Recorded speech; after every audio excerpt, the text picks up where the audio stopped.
सकता है? करो नई शुरुआत, बनो फाइनेंशियली स्मार्ट।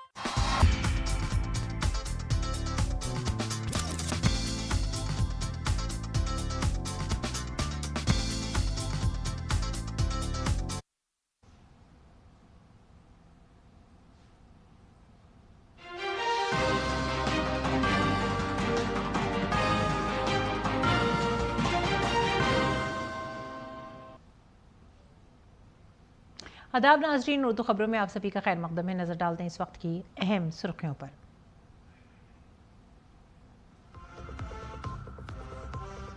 वजीर आजम नरेंद्र मोदी ने यौम जमहूरिया को बताया दस्तूर साजों को सलाम करने का दिन।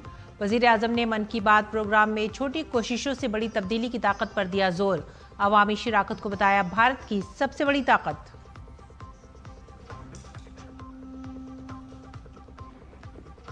सदर जमहूरिया द्रौपदी मुर्मू यौम जमहूरिया की मुनासबत से आज कौम से करेंगी खिताब। शाम 7 बजे दूरदर्शन और आकाशवाणी के सभी चैनलों पर सदर जमहूरिया का खिताब होगा नश्र।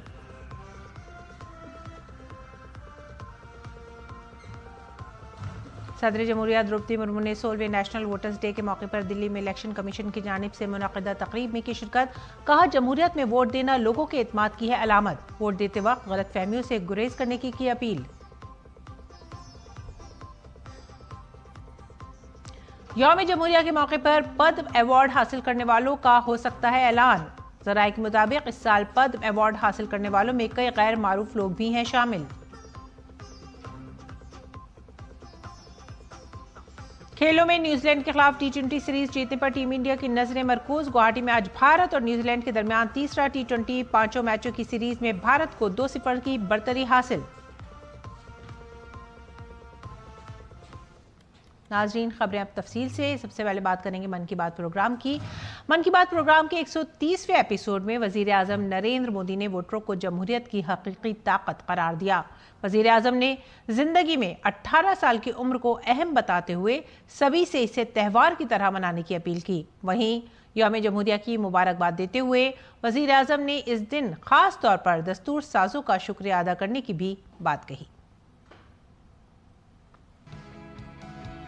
साल 2026 के पहले मन की बात प्रोग्राम से खिताब करते हुए वज़ीर आज़म नरेंद्र मोदी ने कौम को यौम जमहूरिया की पेशगी मुबारकबाद दी और इस दिन की अहमियत के बारे में बात की।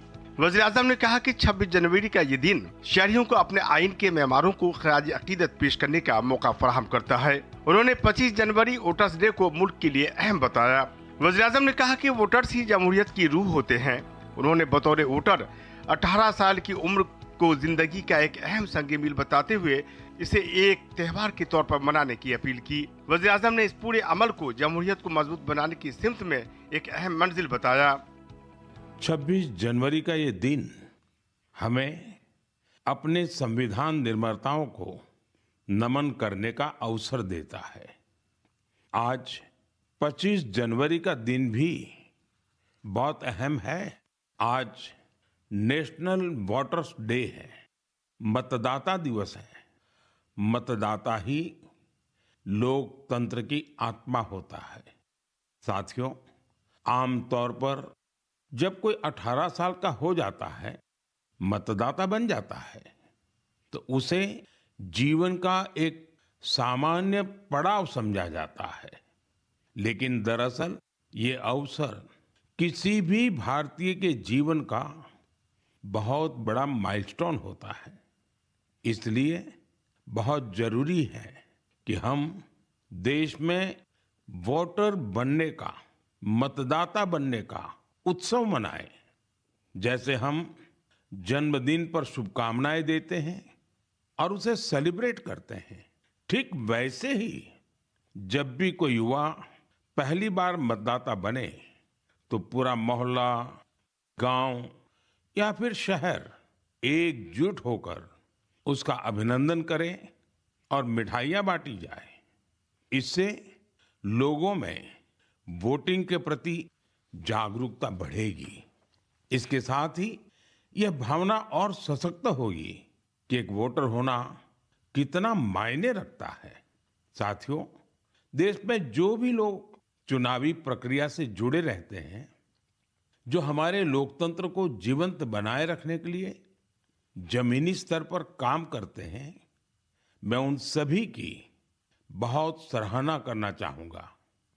आज मतदाता दिवस पर मैं अपने युवा साथियों से फिर आग्रह करूंगा कि वे 18 साल का होने पर वोटर के रूप में खुद को जरूर रजिस्टर करें। संविधान ने हर नागरिक से जिस कर्तव्य भावना के पालन की अपेक्षा रखी है, इससे वो अपेक्षा भी पूरी होगी और भारत का लोकतंत्र भी मजबूत होगा। मन की बात के 130वें एपिसोड में अपने खिताब के दौरान वजीर आजम ने स्टार्टअप इंडिया के सफर के बारे में बात करते हुए इसे मुल्क के नौजवानों के मुस्तकबिल के लिए अहम बताया। वजीर आजम ने नौजवानों को इस सफर का असली हीरो बताते हुए उनकी हिम्मत और लगन की तारीफ की। वजीर आजम ने कहा कि पिछले 10 वर्ष की कोशिशों के बाद आज भारत दुनिया का सबसे बड़ा स्टार्टअप इकोसिस्टम बन चुका है, जिसका पहले तस्वुर करना भी नामुमकिन लग रहा था। प्यारे देशवासियों, इन दिनों मैं सोशल मीडिया पर एक इंटरेस्टिंग ट्रेंड देख रहा हूँ। लोग साल 2016 की अपनी यादों को फिर से ताजा कर रहे हैं। उसी भावना के साथ आज मैं भी आपके साथ अपनी एक मेमोरी को शेयर करना चाहता हूँ।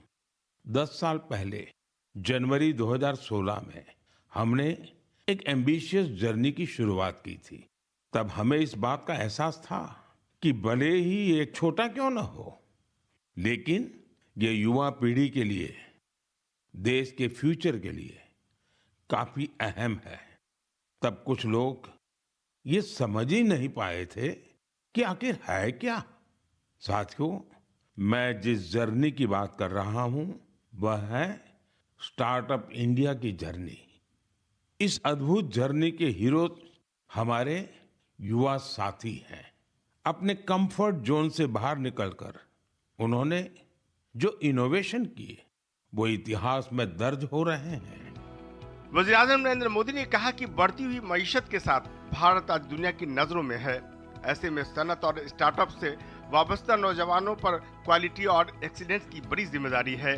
उन्होंने कहा कि इस साल सबका एक ही मंत्र होना चाहिए, क्वालिटी, क्वालिटी और सिर्फ क्वालिटी। वज़ीर आज़म ने हर शोबे में आला मेयार और उम्दगी को अपना मेयार बनाने की अपील की। Bureau report, DD news Urdu खबरें। अपने मन की बात प्रोग्राम के दौरान वजीर आजम मोदी ने श्री अन्न यानी मिलेट्स पर भी बातचीत की। उन्होंने श्री अन्न के लिए मुल्क के लोगों के बढ़ते हुए लगाव पर अपनी खुशी का इजहार किया। साल 2023 को मिलेट्स ईयर करार दिए जाने के बाद मिलेट यानी श्री अन्न लोगों के खाने में बाकायदा तौर पर शामिल होने लगा। मन की बात में श्री अन्न का जिक्र करते हुए वजीर आजम मोदी ने कहा कि 3 साल बाद भी इसके तय मुल्क और दुनिया में जो जज्बा और कमिटमेंट है वो बहुत हौसला अफजा है। मुझे ये देखकर खुशी है कि श्री अन्न के प्रति देश के लोगों का लगाव निरंतर बढ़ रहा है। वैसे तो हमने 2023 को मिलेट ईयर घोषित किया था, लेकिन आज 3 साल बाद भी इसको लेकर देश और दुनिया में जो पैशन और कमिटमेंट है वो बहुत उत्साहित करने वाला है। वज़ीर आज़म नरेंद्र मोदी ने इस सिलसिले में तमिलनाडु के कलकुरिची जिले की ख्वातीन किसानों के एक ग्रुप और राजस्थान के रामसर के किसानों के बारे में भी बातचीत की, जो दूसरे किसानों के लिए तहरीक का जरिया बन गई हैं। साथियों, तमिलनाडु के कलकुरिची जिले में महिला किसानों का एक समूह प्रेरणा स्रोत बन गया है। यहाँ के पेरिया पालयम मिलेट FPC से लगभग 800 महिला किसान जुड़ी हैं। मिलेट्स की बढ़ती लोकप्रियता को देखते हुए इन महिलाओं ने मिलेट प्रोसेसिंग यूनिट की स्थापना की। अब वो मिलेट से बने उत्पादों को सीधे बाजार तक पहुंचा रही हैं। साथियों, राजस्थान के रामसर में भी किसान श्री अन्न को लेकर इनोवेशन कर रहे हैं। यहाँ के Ramsar organic farmer producer company से 900 से अधिक किसान जुड़े हैं। ये किसान मुख्य रूप से बाजरे की खेती करते हैं। यहाँ बाजरे को प्रोसेस करके रेडी टू ईट लड्डू तैयार किया जाता है। इसकी बाजार में बड़ी मांग है। वजीर आजम मोदी ने यह भी कहा कि आज के वक्त में कई मंदिर भी प्रसाद में श्री अन्न का इस्तेमाल कर रहे हैं। इतना ही नहीं साथियों, मुझे तो ये जानकर खुशी होती है आजकल कई मंदिर ऐसे हैं जो अपने प्रसाद में सिर्फ मिलेट्स का उपयोग करते हैं। मैं उन मंदिर के सभी व्यवस्थापकों का हृदय से अभिनंदन करता हूं उनकी इस पहल के लिए। साथियों, मिलेट्स श्री अन्न से अन्नदाताओं की कमाई बढ़ने के साथ ही लोगों की हेल्थ में भी सुधार की गारंटी बनता जा रहा है। मिलेट्स पोषण से भरपूर होते हैं, सुपर फूड होते हैं। हमारे देश में सर्दियों का मौसम तो खान पान के लिए बहुत ही अच्छा माना जाता है। ऐसे में इन दिनों हमें श्री अन्न का सेवन जरूर करना चाहिए। श्री अन्न, जो अपनी गैर मामूली ग़िज़ाइयत और मुआफ़क़त के लिए जाना जाता है, आज के वक्त में भारत को बैन अक़वामी सतह पर एक मुनफरिद शनाख्त मिल रही है और इसका सबसे ज़्यादा फ़ायदा भारत के छोटे किसानों को मिल रहा है। Bureau report, DD news Urdu खबरें। पद्म अवार्ड भारत के आला तरीन शहरी एजाज़ात में से एक है, जिसका ऐलान हर साल यौम जमहूरिया के मौके पर किया जाता है।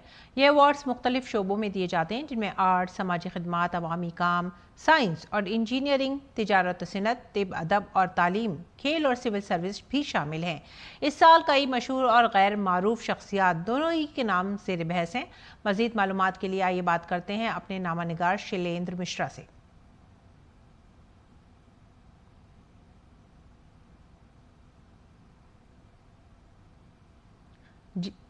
जी शैलेंद्र मिश्रा से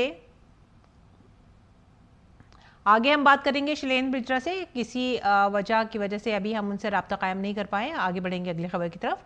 आज 16वां कौमी वोटर्स डे है। इलेक्शन कमीशन ने इस मौके पर एक प्रोग्राम का एहतमाम किया है।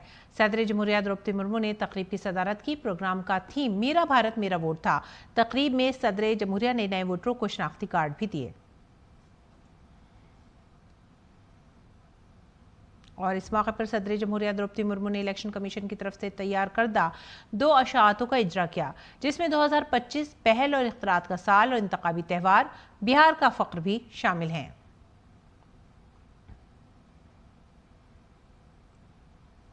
इसके अलावा सदर जमहूरिया द्रौपदी मुर्मू ने टेक्नोलॉजी के मौसर इस्तेमाल, इंतखाबी इंतजाम और वोटर बेदारी के लिए मुख्तलिफ ज़ुमरों में बेहतरीन इंतखाबी तरीक़ों के लिए अवार्ड भी पेश किए।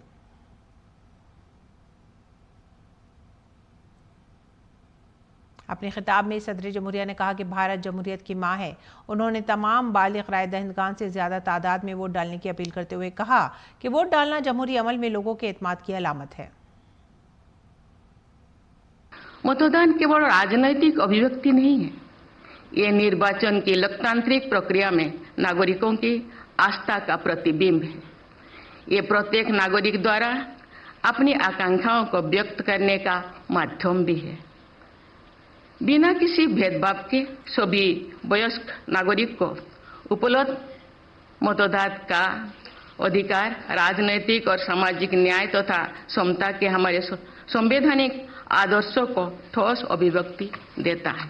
हमारे संविधान द्वारा सुनिश्चित की गई 1 पर्सन 1 वोट की व्यवस्था हमारे संविधान निर्माताओं द्वारा जन सामान्यों के विवेक पर दृढ़ आस्था का परिणाम थी। हमारे देश के मतदाताओं ने उनकी आस्था को सही सिद्ध किया और भारतीय लोकतंत्र एक असाधारण उदाहरण के रूप में विश्व पटल पर सम्मानित हुआ। सदर जमहूरिया द्रौपदी मुर्मू आज 77वें यौम जमहूरिया के मौके पर कौम से खिताब करेंगी। यह खिताब आज शाम 7 बजे से आकाशवाणी के पूरे कौमी नेटवर्क पर और दूरदर्शन के तमाम चैनलों पर पहले हिंदी और फिर अंग्रेजी में नशर किया जाएगा। दूरदर्शन पर हिंदी और अंग्रेजी में खिताब नशर होने के बाद दूरदर्शन के इलाकाई चैनल इसे इलाकाई ज़बानों में नशर करेंगे। डीडी उर्दू पर इसे शाम 7:30 बजे दिखाया जाएगा। इसके अलावा आकाशवाणी से इलाकाई ज़बानों में अपने मुतालिका इलाकाई नेटवर्क्स पर रात 9:30 बजे से नशर करेगा। दिल्ली में कर्तव्य पथ पर 77वें यौम जमहूरिया की तैयारियां अपने शबाब पर हैं। इस बात को यकीनी बनाने के लिए मुतादिद इंतजामात किए गए हैं कि यौम जमहूरिया की तकरीबात में शिरकत करने वाले मेहमानों और शायकीन को किसी किस्म की परेशानी का सामना ना करना पड़े। इसके अलावा इस बार खुसूसी हिफाजती इक़दाम भी किए गए हैं। सिक्योरिटी फोर्सेज ज़मीन से आसमान तक चप्पे चप्पे पर गहरी नज़र रखे हुए हैं। यौम जमहूरिया की तैयारियों पर पेश है ये रिपोर्ट। 77वें गणतंत्र दिवस को लेकर के तैयारियां जोर शोर से चल रही हैं। यहां पर आने वाले विशेष मेहमान, देश विदेश से आने वाले विशेष अतिथियों की सुरक्षा के लिए और जो समारोह में शामिल होने वाले दर्शक हैं उनके लिए सुरक्षा के यहां पर चाक चौबंद इंतजाम किए गए हैं। यानी जमीन से लेकर आसमान तक सुरक्षा को पुख्ता किया गया है। एंटी ड्रोन सिस्टम जो है वो यहां पर इंस्टॉल किए गए हैं। स्नाइपर्स जो है वो आसपास की जो हाई राइज बिल्डिंग है वहां पर तैनात किए गए हैं। साथ ही साथ दिल्ली पुलिस ने अपने 10,000 पुलिस पर्सनल को इस समारोह की सुरक्षा के लिए यहां पर जो है वो चुना है और उनको यहां पर डिप्लॉय किया। साथ ही साथ अर्धसैनिक बल भी यहां पर जो है वो अपनी सुरक्षा करते नजर आएंगे। आर्मी की कोई टुकड़ियां जो है वो अंदर समारोह में होंगी जो इस पूरे सुरक्षा का जिम्मा लेंगी। साथ ही साथ आसपास के जो होटल्स हैं वहां पर पूरी वेरिफिकेशन कर ली गई है पुलिस के द्वारा कि कोई भी ऐसा सस्पेक्टेड ना हो जो होटल में आकर के छुपा हो। पुलिस ने यहां पर 3000 सीसीटीवी जो कैमरे हैं वो इंस्टॉल किए गए हैं। 30 उसके लिए वहां पर जो है वो कंट्रोल यूनिट्स बनाई गई हैं, कंट्रोल रूम बनाए गए हैं। वहां पर उनकी पल पल की मॉनिटरिंग होगी। हर आने जाने वाले व्यक्ति का वेरिफिकेशन होगा, उसकी पहचान सुनिश्चित की जाएगी और साथ ही साथ 3 लेयर सिक्योरिटीज जो है वो पैदल चलने वाले यात्रियों के लिए होगी और साथ ही साथ जो गाड़ी से आ रहे हैं उनको भी इसी सुरक्षा से हो करके गुजरना पड़ेगा। यानी सुरक्षा में किसी भी तरह की कोई चूक ना हो, इसको लेकर के जो सिक्योरिटी पर्सनल हैं वो पूरी तरह से ट्रेन किए जा चुके हैं और 10 से ज्यादा उनकी ट्रेनिंग की जा चुकी है। फोन को छोड़ करके आपको कोई भी इलेक्ट्रॉनिक डिवाइस यहाँ नहीं लेके आना है। खाने पीने की कोई वस्तु यहाँ पर आप लेकर के नहीं आ सकते हैं। जो पुलिस है उसने यहाँ पर इस बार फेस रिकॉग्निशन जो सिस्टम है वो लगाया। दिल्ली पुलिस के पास विशेष जो है चश्मे इसके लिए उनके जो जवान है उनको दिए गए हैं। उसके अंदर हर एक ऐसे संदिग्ध का डेटा होगा जिस पर दिल्ली पुलिस को शक है या अलग एजेंसीज को शक है कि वो उस दिन यहाँ पर गड़बड़ी कर सकते हैं, तो वो अगर मास्क भी पहनेंगे तो भी वो रिकॉग्निशन सिस्टम उनको पहचान लेगा। झांकियों के दौरान जो भी यहाँ पर लोग होंगे या उस परेड के दौरान यहाँ पर जो भी गेस्ट मौजूद होंगे उनको कोई दिक्कत ना हो, आने जाने वाले व्यक्ति को दिक्कत ना हो। देश इसको हर्षोल्लास के साथ मनाए और इस जो समारोह में है वो जो भी यहाँ पर शामिल हो रहे हैं उनके लिए यहाँ पर तमाम सुविधाएं जो हैं वो सुनिश्चित की गई हैं। कैमरा परवीन के साथ में मुकेश शुक्ला, डीडी न्यूज़ दिल्ली। और यूरोपीय कौंसिल के सरबराह एंटोनियो लुइस सैंटोस आज से भारत का दौरा करेंगे। यूरोपीय कमीशन की सरबराह उर्सुला वॉन डर लेyen भी भारत का दौरा कर रही हैं। अपने दौरे के दौरान वो 77वें यौम जमहूरिया की तकरीबात में बतौर मेहमान खुसूसी शिरकत करेंगे। दोनों रहनुमा 27 जनवरी को 16वें भारत यूरोपीय यूनियन सरबराह इजलास की मुश्तरका सदारत भी करेंगे। 77वें यौम जमहूरिया और 16वें हिंद यूरोपीय यूनियन समिट में बतौर मेहमान खुसूसी यूरोपीय यूनियन के रहनुमाओं की शिरकत भारत यूरोपीय यूनियन स्ट्रैटेजिक शराकतदारी को मजीद गहरा करेगी और बाहिमी दिलचस्पी के तरजीही शोबों में ताउन को फरोग देगी। भारत यूरोपीय यूनियन समिट के साथ एक भारत यूरोपीय यूनियन बिजनेस फोरम का इनेकाद भी मुतवक्का है। इस दौरे के दौरान दोनों रहनुमा सदर जमहूरिया द्रौपदी मुर्मू से भी मुलाकात करेंगे और वजीर आजम नरेंद्र मोदी के साथ वफ्द सतह की बातचीत करेंगे। भारत और यूरोपीय यूनियन 2004 से शराकतदार हैं। 15वीं भारत यूरोपीय यूनियन चोटी कॉन्फ्रेंस का इनेकाद वर्चुअल तरीके से 15 जुलाई 2020 को हुआ था। सलामती दस्तों में दहाई की तब्दीली, जंग की तैयारी, पैदल मार्च और यूरोपीय यूनियन से भारत के मजबूत रिश्तों की गूंज इस साल की परेड में गूंजेगी। ऑपरेशन सिंदूर की कामयाबी और कौमी तराने के 150 साल यौम जमहूरिया की परेड का अहम हिस्सा होंगे। हमारे नामा निगार विशाल बैरिस्टो ने parade commander lieutenant general Bhuvnesh Kumar से खुसूसी बात की, जो दिल्ली के जनरल ऑफिसर कमांडिंग भी हैं। ऑपरेशन सिंदूर की गूंज इस बार करते हुए पथ पर जोर से सुनाई देगी और क्यों नहीं, ऑपरेशन सिंदूर में भारत की सफलता को हमारी फौजें इस बार करते हुए पथ पर दिखाएंगी। मेरे साथ है general officer commanding Delhi area जो तीसरी बार परेड को लीड कर रहे हैं, लेफ्टिनेंट जनरल भुवनेश कुमार। ये मेरे लिए सौभाग्य की बात है कि तीसरी बार मेरे को ये परेड लीड करने का मौका मिला है और इसकी सभी ने मिलके बहुत अच्छे से तैयारी की है। मैं अपने सोल्जर्स की बात करूं, तीनों सेनाओं के, सेंट्रल आर्म पुलिस फोर्सेस के जितने भी मार्चिंग कंटिंजेंट्स हैं, जो हमारा इक्विपमेंट उसकी प्रिपरेशन है, जो न्यू इक्विपमेंट हमारे में तीनों सेनाओं में इंडक्ट हुआ है और जो हम इस्तेमाल कर रहे हैं, उसको किस तरह से हम इस परेड में दिखाना चाह रहे हैं। और जो हमारे एरियल एसेट्स का फ्लाई पास्ट साथ में दिखाया जाएगा, ये सब की बहुत तैयारी हुई है, बहुत प्लानिंग हुई है, बहुत कोऑर्डिनेशन हुई है और बड़े अच्छे से। आपने बात की ऑपरेशन सिंदूर की, हम सबको मालूम है वो कितना एक ह्यूज सक्सेस था हमारे लिए ऑपरेशन सिंदूर। एक 87 घंटे का ऑपरेशन जिसमें हमने एक डिसाइसिव विक्ट्री हमने हासिल की और दुश्मन को 87 घंटे में घुटने टिका दिए। उसी का एक एहसास आपको इस रिपब्लिक डे परेड में भी देखने को मिलेगा। बैटल एरे इस बार का वेरी इंटरेस्टिंग एलिमेंट है और फौज भी एक अलग ढंग से इस बार परेड के फॉर्मेशन में आएगी। हम ये आपको दर्शाना चाहते हैं कि जब युद्ध में जाती है हमारी फॉर्मेशंस, तो वो किस तरह से युद्ध में बैटल एरे किस तरह से फॉर्मेशंस बनाती हैं, उसका एक छोटा सा आपको प्रदर्शन इस मार्चिंग के दौरान दिखाना चाहेंगे। तो इस बार यूरोपियन यूनियन के मिलिट्री ऑफिसर्स भी आपके साथ परेड का हिस्सा होंगे। आपने फुल ड्रेस रिहर्सल करा है उनके साथ। कौन होंगे ये लोग और किस तरह का इंटरेक्शन रहा है आपके साथ? हमारा इंटरेक्शन यूरोपियन यूनियन के अफसर्स के साथ बड़ा अच्छा रहा है। इसमें 4 फ्लैग्स परेड पे आप देखने को मिलेंगे। एक तो यूरोपियन यूनियन का फ्लैग है, फिर यूरोपियन यूनियन मिलिट्री स्टाफ का एक फ्लैग है, और फिर European union naval force Atlanta और नेवल फोर्स एस्फेडस, इसके फ्लैग्स आपको जिप्सीज पे मार्च करते हुए नजर आएंगे। तो ये थे जनरल भवनीश कुमार, जिनका ये कहना है कि यूरोपियन यूनियन और भारत की एकता कर्तव्य पथ के जरिए पूरी दुनिया देखेगी और भारतीय सेनाएं तैयार है अपना बेस्ट परफॉर्मेंस देने के लिए। कैमरामैन उत्तम के साथ मैं विशाल Bairstow, TD news, Delhi. BJP के कौमी सदर नितिन नवीन आज मथुरा पहुंचे, जहां उन्होंने उत्तर प्रदेश के वजीर आला योगी आदित्यनाथ के साथ बांके बिहारी मंदिर में पूजा अर्चना की।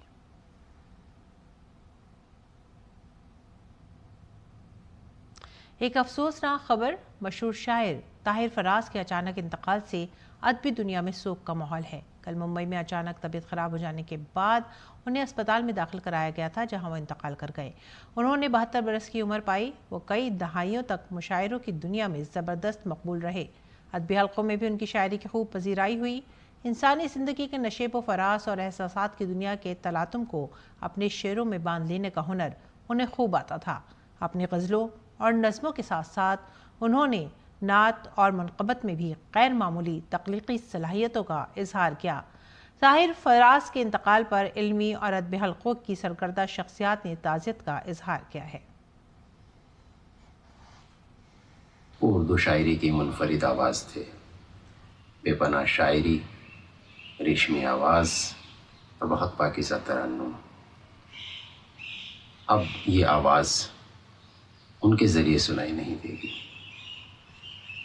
मैंने बचपन से उन्हें सुना है, फिर उनके साथ स्टेज शेयर किया है और उनकी सदारत में निज़ामत भी की है। अभी अक्टूबर के महीने में ही सत्यवती कॉलेज में एक मुशायरा था और वो मेरी दावत पर बखुशी तशरीफ़ लाए थे। हमेशा खंदा पेशानी से मिलते थे, अपने चोटों पर शफ़क़त करते थे। अब ऐसे लोग बहुत कम होते जा रहे हैं। मैं उन्हें अपनी खिराज अक़ीदत पेश करता हूँ। उन्हीं के शेर के साथ, ज़िंदगी तेरे ताक़ुब में हम इतना चलते हैं कि मर जाते हैं। अलविदा ताहिर फराज साहब। शाम गम तुझसे जो डर जाते हैं, शब गुज़र जाएं तो घर जाते हैं। बहुत खूबसूरत हो तुम, मेरी ज़रूरत हो तुम। ये गज़लें, ये नज़्म सुनकर पढ़कर हम सब बड़े हुए। ताहिर फराज साहब हमारे बीच नहीं रहे, पर उनकी ये नज़्म, इनकी गज़लें तमाम सोशल मीडिया पर जहाँ जहाँ मौजूद हैं हमारे बीच ज़िंदा रहेगी। उनकी मोहब्बत हमारे दिल में ज़िंदा रहेगी, हिंदुस्तानियत हमारे दिल में ज़िंदा रहेगी। खेल की खबरों में भारत और न्यूजीलैंड के दरमियान T20 सीरीज़ का तीसरा मैच आज गुवाहाटी में खेला जाएगा। भारतीय टीम ने पहले 2 मैच जीतकर 5 मैचों की सीरीज़ में 2-0 की बढ़तरी हासिल कर ली। अब देखना यह है कि क्या भारतीय टीम तीसरे मैच में सीरीज जीतेगी या न्यूजीलैंड वापसी करने में कामयाब रहेगी। इसी के साथ ही आप हमारी पूरी टीम को दीजिए इजाजत। आदाब।